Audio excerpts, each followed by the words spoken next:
ngalan ipahayag ang kanyang pahagliligtas sa lahat ng panahon.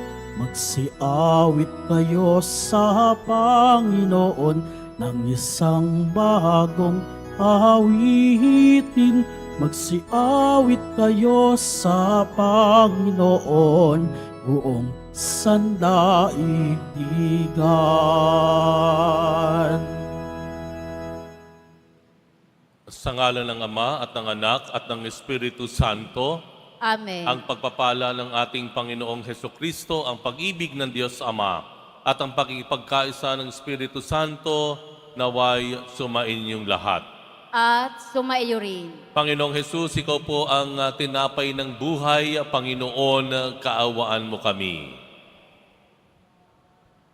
Panginoong Hesus, Ikaw po ang liwanag ng sanlibutan. Kristo, kaawaan mo kami. Kristo, kaawaan mo kami. Panginoong Hesus, Ikaw po ang prinsipe ng kapayapaan. Panginoon, kaawaan mo kami. Panginoon, kaawaan mo kami. Kaawaan tayo ng makapangyarihang Diyos, patawarin tayo sa ating mga kasalanan at patnubayan tayo sa buhay na walang hanggan. Amen. Manalangin tayo. Ama naming makapangyarihan, pinangangatawanan mong manahan sa mga may loobing tapat at maaasahan.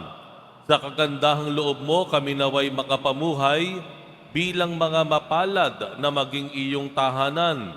Sa pamamagitan ni Hesukristo kasama ng Espiritu Santo, magpasawalang hanggan. Amen. Magsiupo muna ang lahat. Pagbasa mula sa akla ng Henesis. Nakita ng Panginoon na labis na ang kasamaan ng tao at wala na itong iniisip na mabuti. Kaya't ikinalungkot niya ang pagkalalang sa tao. Sinabi niya, lilipulin ko ang lahat ng taong aking nilalang. Lilipulin ko rin ang lahat ng hayop at mga ibon. Bakit ba nilalang ko pa ang mga ito?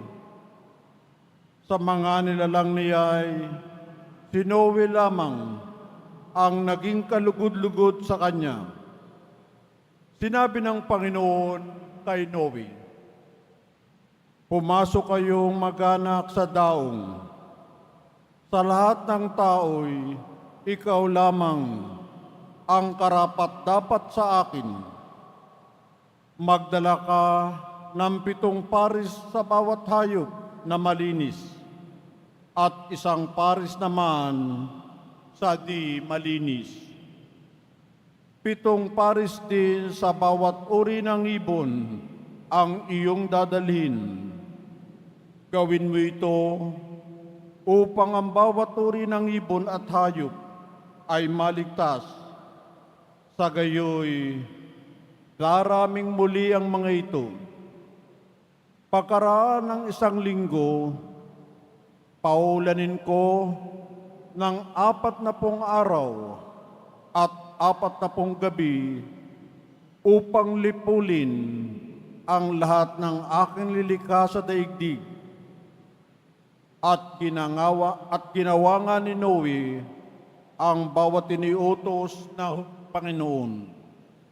Pagkaraan ng 1 linggo, bumahanga sa daigdig ang salita ng Diyos. Salamat sa Diyos. Paspas ng kapayapaan sa bayan ng Puong Mahal. Basbas ng kapayapaan sa bayan ng Puong Mahal. Purihin ang Panginoon ninyong banal na nilalang, pagkat siya ay dakilat, marangal ang kanyang ngalan. Ang puon ay dakilain, purihin ang Diyos na banal. Yumuko ang bawat isa kapag siya ay dumatal. Basbas ng kapayapaan sa bayan ng Puong Mahal. Sa gitna ng karagatan, tinig niya ay naririnig. Sa laot ng karagatay, hindi ito nalilingid. Pag nangusap na ang poon, tinig niya ay ubod lakas. Ngunit tinig kamahalan kapag siya'y nangungusap. Basbas ng kapayapaan sa bayan ng poong mahal. Ang tinig ng dakilang Diyos, parang kulog na malakas, kaya't mga nasa templo'y sumisigaw, nagagalak. Panginooy papurihan, ganito ang binibigkas. Siya rin ang gahari sa dagat na kalaliman. Namumuno siya roon bilang hari walang hanggan. Basbas ng kapayapaan sa bayan ng poong mahal. Magsitayo na po ang lahat.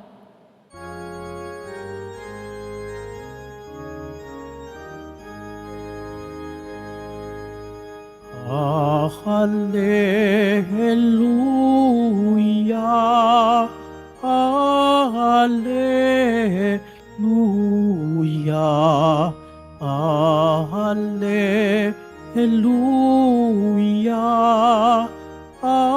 Hallelujah.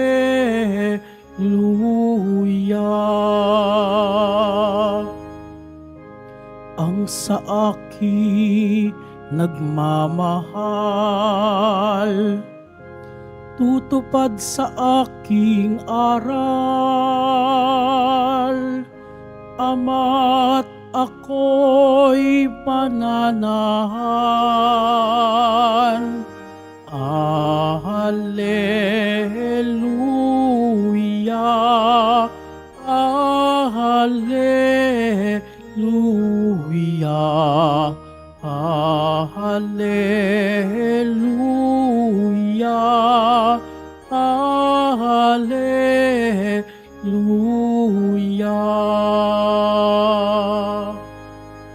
Sumainyo ang Panginoon. At sumaiyo rin. Ang mabuting balita ng Panginoon ayon kay San Marcos. Papuri sa iyo, Panginoon. Noong panahong iyon, nalimutan ng mga alagad na magdala ng tinapay at iisa lang ang kanilang tinapay sa bangka. Kaiingat kayo, ilagan ninyo ang lebadura ng mga Pariseo at ang lebadura ng ni Herodes. Babala ni Jesus sa kanila. Nag-usap-usap ang mga alagad. Wala kasi tayong dalang tinapay, kaya niya sinabi iyon. Alam ito ni Jesus, kaya't sila'y tinanong niya, bakit ninyo pinag-uusapan na kayo'y walang dalang tinapay? Hindi po ba kayo nakababatid o nakauunawa? Hindi pa ba ito abot ng inyong isip? Wala ba kayong mata? Wala ba kayong tenga? Nakalimutan na ba ninyo nang paghati-hatiin ko ang 5 tinapay para sa 5,000? Ilang bakol ang napuno ninyo sa mga lumabis na tinapay? 12 po, tugon nila. At nang paghati-hatiin ko ang 7 tinapay para sa 4,000, ilang bakol na malaki ang napuno ninyo? Tanong niya. 7 bakol po, tugon nila. At hindi pa rin ninyo nauunawaan, wika niya. Ang mabuting balita ng Panginoon.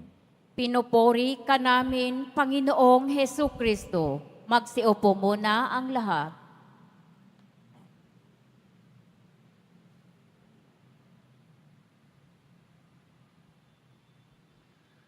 Tandaan mo ang iyong mali upang ikaw ay matuto, pero tandaan mo rin ang tama para ikaw ay lumago.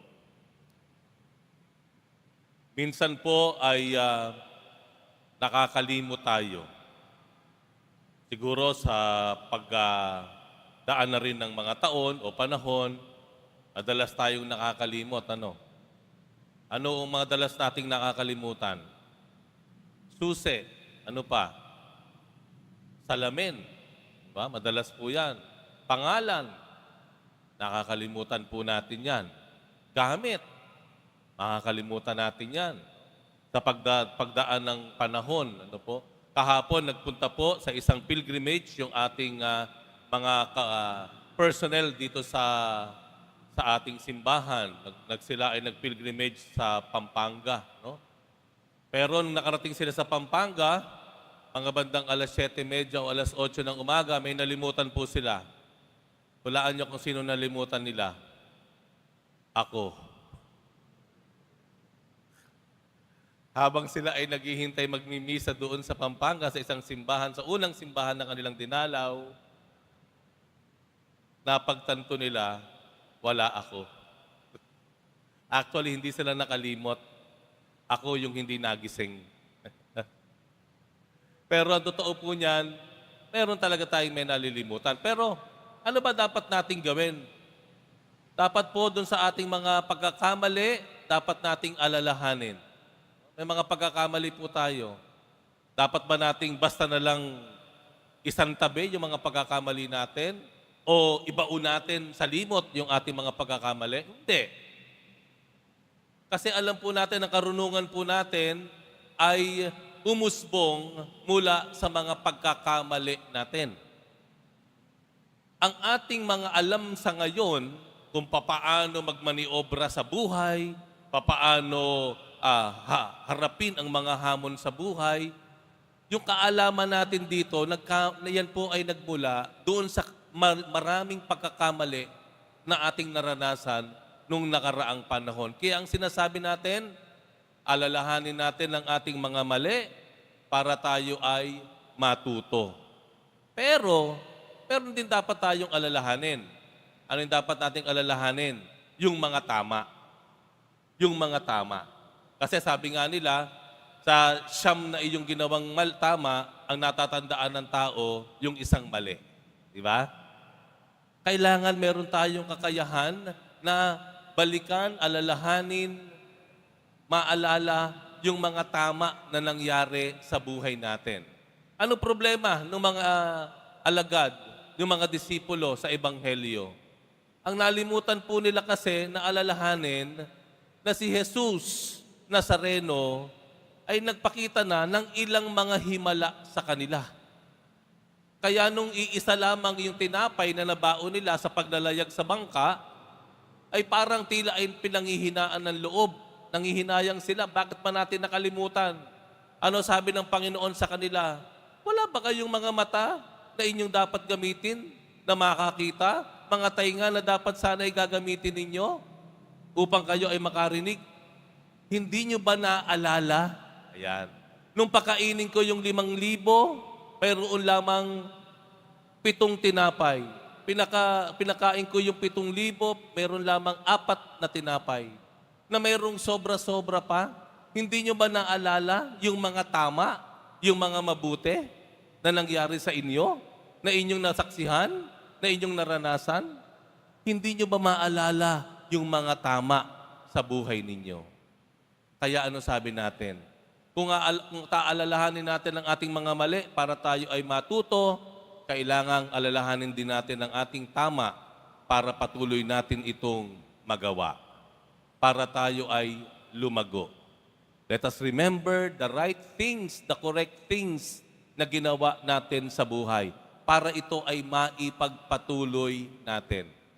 Kaya sino nga ba ang mga taong may malalakas at matitibay na pananampalataya sa Diyos?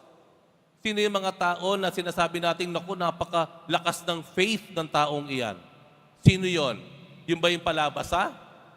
Siguro, pero hindi. Sila ba yung matatalino? Siguro, pero hindi rin siguro.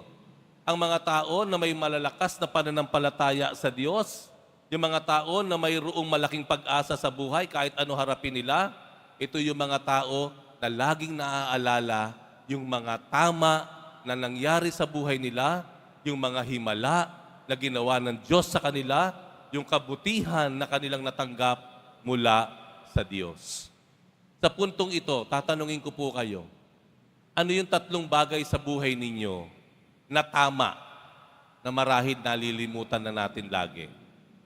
Ano yung 3 bagay sa buhay mo ngayon na nangyari nung nakaraan, pero tama na dapat mong ipaalala sa sarili mo ngayon.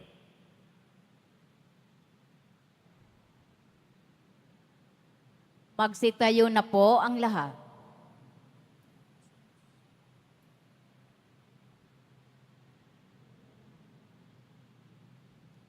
Minamahal kong mga kapatid, natitipon tayo bilang sambayanan ng Diyos. Dalhin natin ang ating mga pangailangan sa Ama, panatag ang ating kalooban at tayo'y Kanyang pagbibigyan. Maibiging Ama, akayin mo kami sa iyong pamamaraan.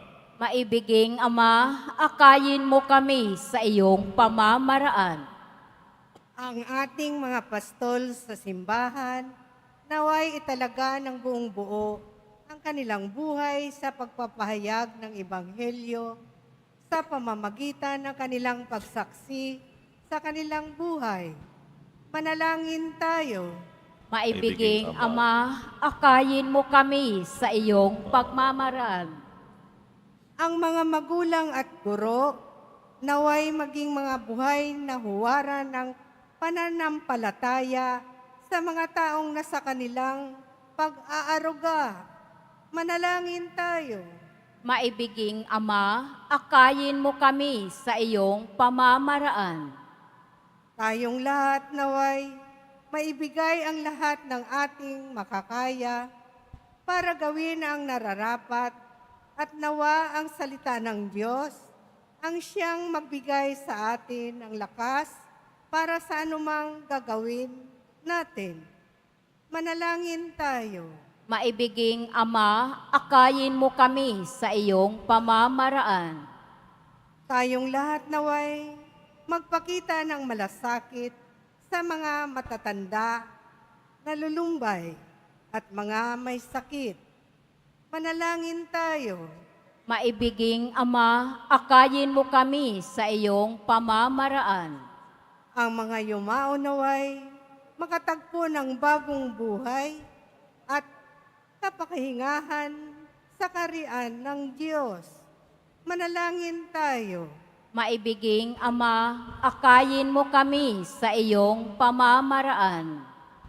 Sa ilang sandali ng katahimikan, ating ipanalangin ang iba pang mga pangangailangan ng ating pamayanan, gayon din ang mga intensyon na inialay sa ating misa sa araw na ito, at isama rin natin ang ating mga pansariling kahilingan.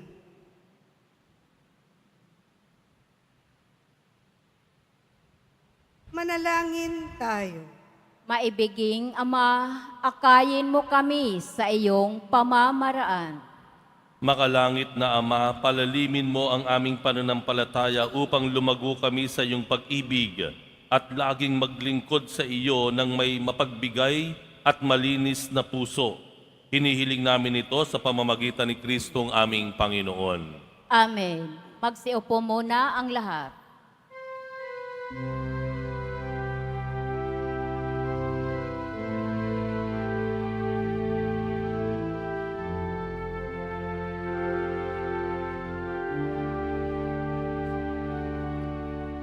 Ang maihahandog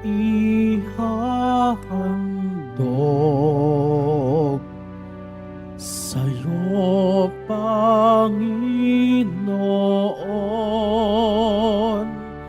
ay tinapay at alak mula sa aming kamay.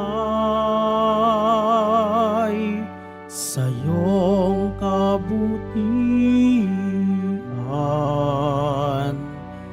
aming iaalay ang tinapay at alak sa gisag ng aming buhay. Magsitayo na po ang lahat. Manalangin kayo mga kapatid upang ang paghahain natin ay kalugdan ng Diyos amang makapangyarihan. Tanggapin nawa ng Panginoon itong paghahain sa iyong mga kamay, sa kapurihan niya at karangalan, sa ating kapakinabangan at sa buong sambayanan niyang banal. Ama naming dumikha, kami naway dalisayin at panibaguhin ang aming gaganaping paghahain. Kami naway itaguyod ng gagawin naming ito sa pagnanais naming sundin ang loob mo. Sa pamamagitan ni Hesukristo kasama ng Espiritu Santo, magpasawalang hanggan. Amen. Sumainyo ang Panginoon. At sumaiyo rin. Itaas sa Diyos ang inyong puso at diwa. Itinaas na namin sa Panginoon. Pasalamatan natin ang Panginoong ating Diyos. Marapat na siya ay pasalamatan. Ama naming makapangyarihan, tunay ngang marapat na ikaw ay aming pasalamatan. Sa iyong paglingap at kagandahang loob, ang tao ay nilikha mo at pinangasiwa sa sansinukob. Sa hangad mong siya'y iwastong lubos, siya'y pinagdusa mo sa kanyang pagtalikod. Sa iyong paggiliw, iyong ipinahintulot na makabalik siya sa pamamagitan ni Kristo Jesus. Kaya kaisa ng mga anghel na nagsisiabit ng papuri sa iyo nang walang humpay sa kalangitan, kami nagbubunyi sa iyong kadakilaan. Santo, Santo, Santo, Panginoong Diyos ng mga hukbo, napupuno ang langit at lupa ng kadakilaan mo, usana sa kaitaasan.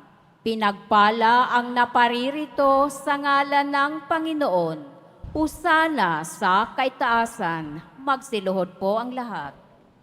Ama naming banal, ikaw ang bukal ng tanang kabanalan, kaya't sa pamamagitan ng Espiritu, gawin mong banal ang kaloob na ito, upang para sa amin ay maging katawan at dugo ng aming Panginoong Hesukristo. Bago niya pinagtiis ang kusang loob na maging handog, hinawakan niya ang tinapay, pinasalamatan kaniya, pinaghati-hati niya yon, iniabot sa kanyang mga alagad at sinabi, "Tanggapin ninyong lahat ito at kanin, ito ang aking katawan na ihahandog para sa inyo."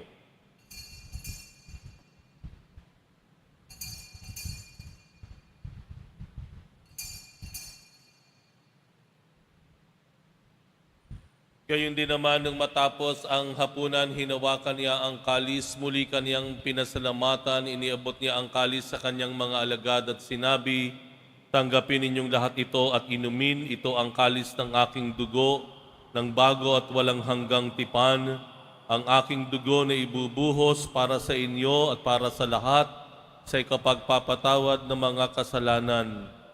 Gawin ninyo ito sa pag-alala sa akin."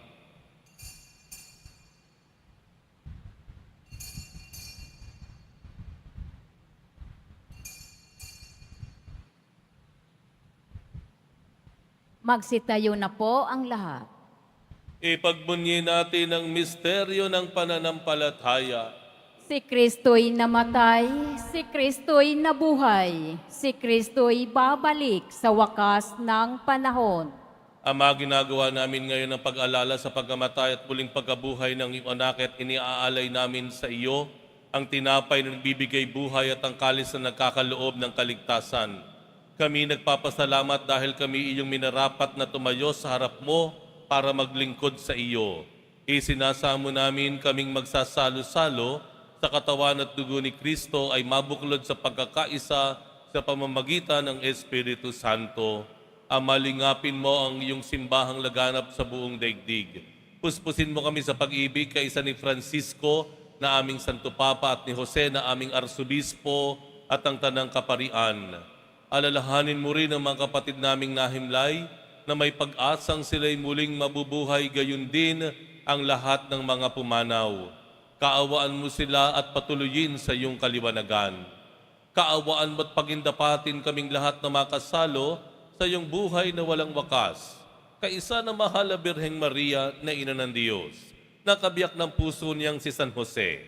Kaisa ng mga apostol at ang lahat ng mga banal na namuhay dito sa daigdig ng kalugod-lugod sa iyo, maipagdiwang nawa namin ang pagpupuri sa ikarangal mo sa pamamagitan ng iyong anak na aming Panginoong Hesukristo. Sa pamamagitan ni Kristo, kasama niya at sa Kaniya, ang lahat ng parangal at papuri ay sa iyo, Diyos amang makapangyarihan, kasama ng Espiritu Santo magpasawalang hanggan. Amen. Idalangin po natin ang kaharian ng Diyos ay mapasa atin at ang kanyang kalooban ay magawa nating sundin. Ama namin, sumasalangit ka, sambahin ang ngalan mo. Mapasa amin ang kaharian mo, sundin ang loob mo dito sa lupa para nang sa langit. Bigyan mo kami ngayon ng aming kakanin sa araw-araw at patawarin mo kami sa aming mga sala para nang pagpapatawad namin sa nagkakasala sa amin. At huwag mo kaming ipahintulot sa tukso at iadya mo kami sa lahat ng masama.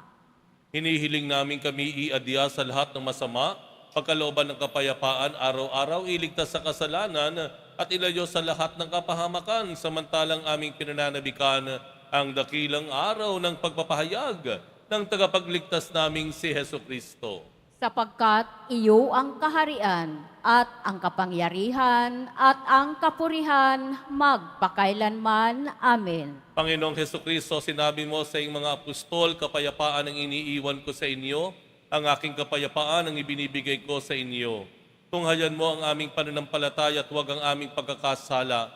Pagkalooban mo kami ng kapayapaan at pagkakaisa ayon sa iyong kalooban, kasama ng Espiritu Santo magpasawalang hanggan. Amen. Ang kapayapaan ng Panginoon ay laging sumainyo. At sumaiyo rin. Magbigayan kayo ng kapayapaan sa isa't isa.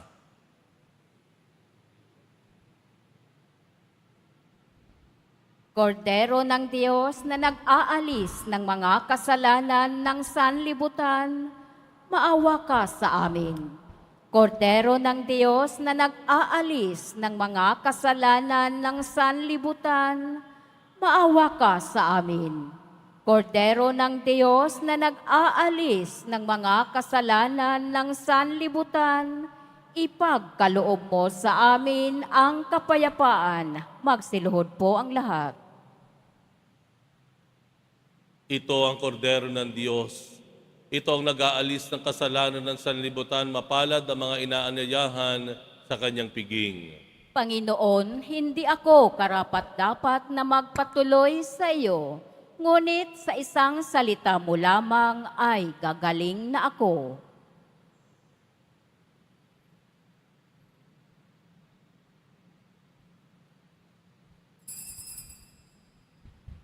Para sa lahat ng tatanggap ng banal na komunyon, sasagot po tayo ng amen pagkasabi ng pari o ng lay minister ng katawan ni Kristo at isubo agad sa bibig bago umalis sa harapan ng pari o lay minister. Sumunod po tayo.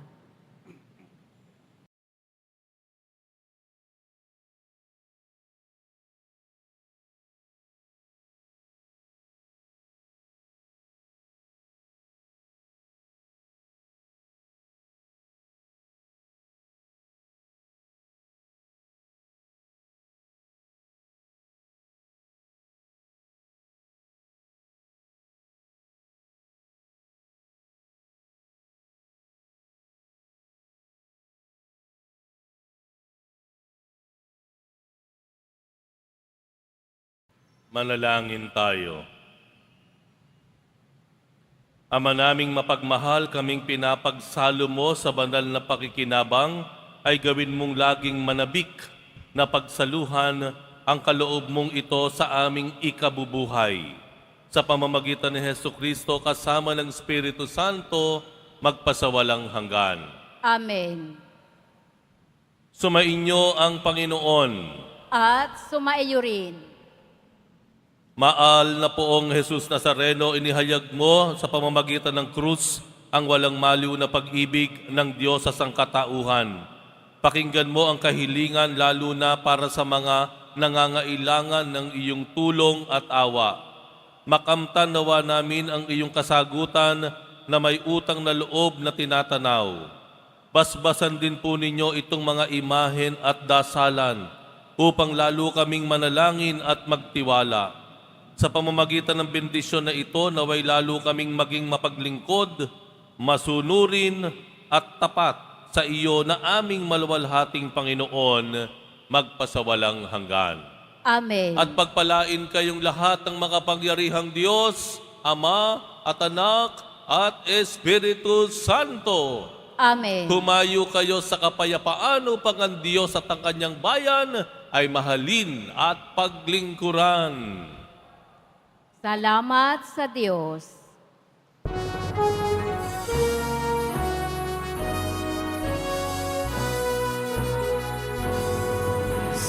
Padre Jesus Nazareno, sinasamba ka namin.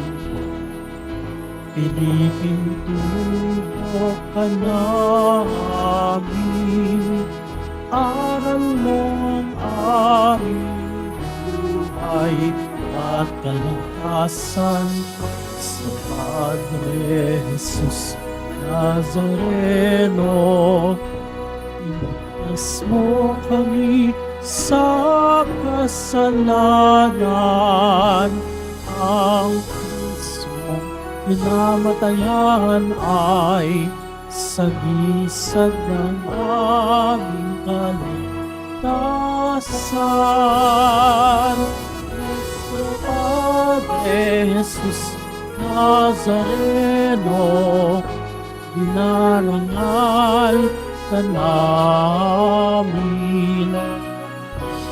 Nuestro Padre Jesus Nazareno, iniwalati ka namin. Nuestro Padre Jesus Nazareno, dinarangal ka namin. Nuestro Padre Jesus Nazareno, iniwalhati ka namin.